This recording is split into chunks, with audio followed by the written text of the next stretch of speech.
Like even watch like Seinfeld from the 90s. Part of what they look for in a person is, are they good at breaking up? Are they nice during a breakup? I found out he's a bad breaker-upper. Bad how? Well, you know when you break up, how you say things you don't mean? Well, he says the mean things you don't mean, but he means them. I follow. So what are you going to do? Dump him. I can't be with someone who doesn't break up nicely. I mean, to me, that's one of the most important parts of a relationship. What's more important?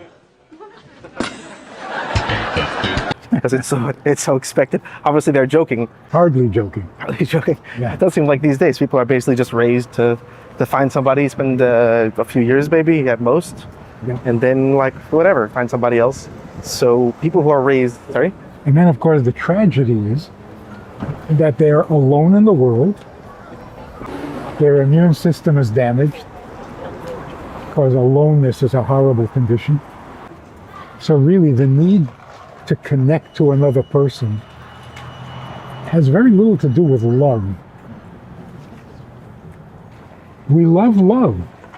That's not a good enough reason to bond with another human being, commit to another human being, or make room for another human being.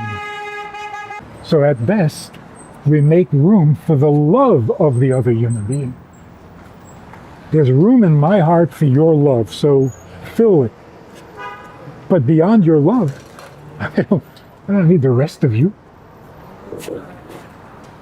I don't have that much empty space. So the result is we have love, but we're all alone. So, but how can that be? If you love somebody, you're not alone. Yes, you are. You have love, but you don't have someone. So it's just you with love, or you without love. But it's just you. And that's unacceptable even to God. Even God was not content to be alone.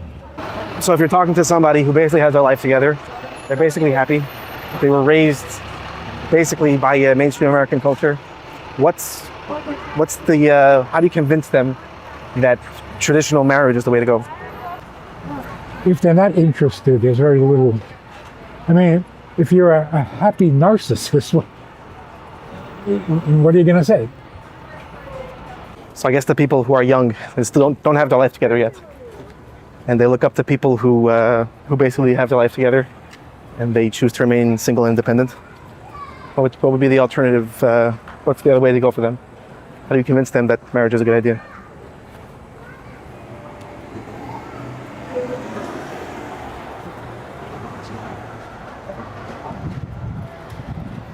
I think they have to understand what marriage is. They may have a very distorted view of marriage. They may have seen their parents in an unhappy relationship or an unhealthy relationship. And to them, that's marriage. And yeah, why would they want that? So we have to introduce the whole idea of marriage, which was never necessary before in history. It was so natural. Nobody ever talked about it. You grow up, you get married. Nobody ever said why. You get married, you have children. Nobody said why. But now, yeah, we need a why. A good why. And it's really true of everything. Things that we never questioned before. Now we need to know why. You're Jewish? So marry Jewish. Why? Never. It was never a question before.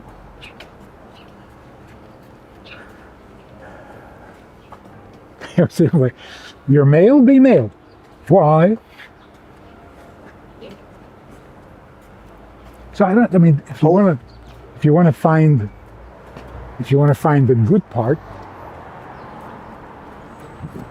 if we can find the why and explain it, it would deepen the things that we've been doing all along automatically without question. So maybe it's a good thing that we're finally asking. But asking doesn't mean rejecting. It's like if I don't know why, I stop. Don't stop. If I don't know why I'm male, I quit being male. It's ridiculous. The question's a good question. Find a good answer. Don't quit on yourself. So what is the why of marriage?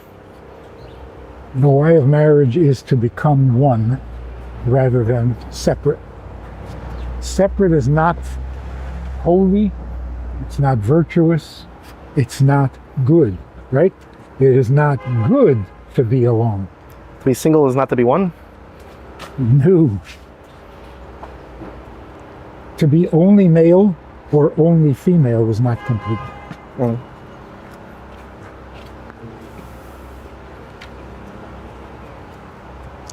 So when male and female reunite, then they become complete.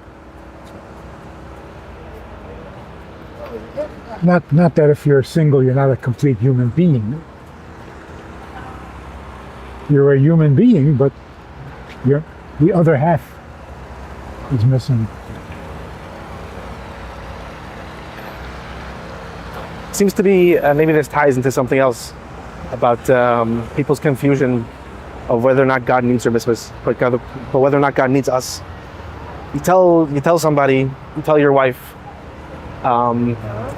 if without you I would die. That's obviously a very abusive and very nasty thing to say, and it's not very healthy at all, and it's terrible. On the other hand, and it's not true. But on the other hand, if you say I don't need you, that's also a very horrible thing to say. Yes. So it seems like there's really two different kinds of need. Like a moral need, and then just like a physical limiting need. Yeah. So even on a human level, there's a need that is a means to an end. I need you because otherwise I'll die. Well, then I'm either your husband, your wife, or your medicine. I'm the tool for keeping you alive. So you're not married to me, you're married to any need that is not the end. You don't need it, you need what it will bring. But there is also a need that is the end itself. So if a woman asks her husband, what do you need me for? What is the answer? I don't need you for, I need you. Yeah, but what for? What? I'm not using you to get to something else. You in my life, perfect.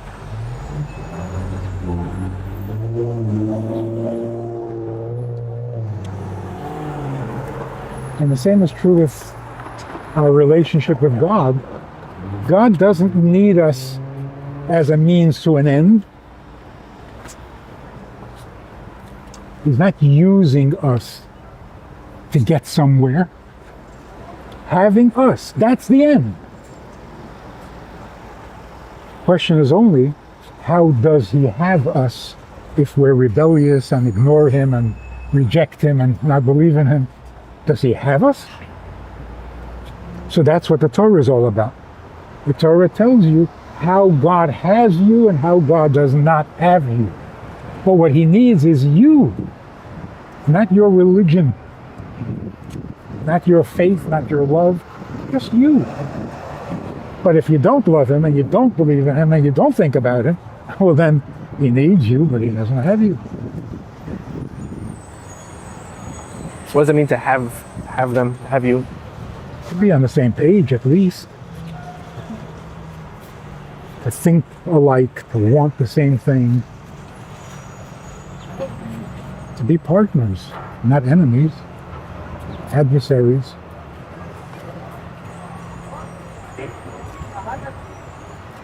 So that's why, to think that God doesn't need anything, what does that do to our relationship? He needs nothing. I'm supposed to... How do I handle it? Welcome to New York. I think they're doing additions to the school here. Just as a side note, you grew up in this community? I grew up here, yes. Down the block. Up there? Kingsman. Was this school here when you were growing up? It was not. Progress? Very little is the same as when I grew up. So the place we were earlier, where the class was that your parents' house later? That was my parents' house. That was my parents' house, but I had pretty much moved out by then. I was either away in yeshiva or I was married. So we grew up in a house closer to Kingston, on President Street. And now it's a dormitory and it's a big building. Wow. Completely changed. Ever go back there? To that building? Yeah. I did once. But that meant they had remodeled the whole thing so completely I couldn't even find which was my apartment. All I know is on the 3rd floor. How big was your apartment when you were there? Tiny. Tiny little kitchen, and you ate in the kitchen. It was very cozy. 8 kids. Oh wow. Were there other Jewish families there? Everybody was Jewish. All from Europe? Mostly from Europe, yes. They're Holocaust survivors? Many were children of survivors. Yeah. It was not a very happy atmosphere, except for Eastern Parkway. Yeah, I was happy. Oh, the Chabad Center where the Rebbe was. And they say New York never sleeps. That place never slept. So as teenagers, we were so inspired by it. Especially since everybody else was so morbid. The Rebbe acted like he's in charge of the world and a lot to do and no time to waste and let's get on with it. And it was like, you remember the war? It was in all the papers. But that was purposeful, right? That wasn't just he purposely looked forward to move on. Well, it actually motivated the optimism. You know, we had suffered so much loss. We got to make up, catch up, replenish, start a family, have kids, raise them, take the world back from the evil that dominated it during the war. So it wasn't like it didn't exist, but instead of being morbid about it, it became motivational. How do you let the world slip away like that? Get it back, get it back. Good always wins over evil, so let's go for it. A lot of people who are very lucky, they meet somebody they love. They want to have a long-term relationship with them. So they decide to move in together, and later they decide to get married. So the question that people have is, why shouldn't I move in with my girlfriend, boyfriend before we get married? Well, if you're going to do that, then don't plan on getting married. Because statistically, people who have lived together and then get married are more likely to get divorced than couples who are not living together. Oh, wow. Why is that? By far. I mean, if I add it, it's off the charts. What is the benefit of living together without marriage? It's so dehumanizing. Let's live together, but I don't want to marry you. Why? Yeah, I'm not sure about you. I mean, why? What is it saying? It's so... You're demanding somebody give themselves to you without making a commitment in return? It's literally saying, let's live together without a commitment so that if I meet somebody more interesting, I'm free to go. That's what you're saying. And you want this to be a meaningful relationship? So then you get married and you don't know how to handle this. In other words, living together doesn't prepare you for marriage. Not being committed doesn't help you become committed. You get used to non-committal relationships. All of a sudden you're married. You didn't prepare for this. So it comes as a shock and you end up getting divorced because you can't stand the confinement. seems like a lot of people have a problem. They're extremely, extremely cautious when it comes to quote unquote committing to somebody. They need to be 100% sure with all the different angles analyzed and with all the. Is that? I'm assuming they see it as a good thing to do, to be careful. Reasonable, Yeah. sensible. But here's the problem. If you can't commit to anybody, then you can't commit to anybody. What is it about the person that is going to make you commit? Love? What does that mean? They love each other. They're just not ready to commit. So what are you waiting for? It's not an interpersonal problem. It's not I can't commit to you. I can't commit. Why? What's going on there? I mean, if you want to be dramatic about it, you can call it narcissism.